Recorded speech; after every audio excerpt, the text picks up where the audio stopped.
আসসালামু আলাইকুম রহমতুল্লাহ।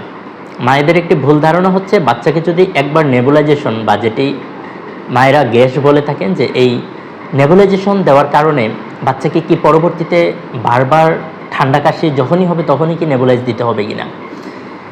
এটি একটি ভুল ধারণা যে আপনার বাচ্চাকে যখন একবার নেবুলাইজ দিলেন তাকে পরবর্তীতে বারবার নেবুলাইজ দিতে হবে, এরকম কোনো কিছু প্রমাণিত নয়। তবে আপনার বাচ্চার যদি নিউমোনিয়ার সমস্যা পরবর্তীতে আবার দেখা দেয়, অথবা বাচ্চার যদি এজমা বা হাঁপানির সমস্যা থাকে, বা বাচ্চার যদি শ্বাসকষ্ট হয়, সেক্ষেত্রে বাচ্চাকে অবশ্যই নেবুলাইজ করাতে হবে।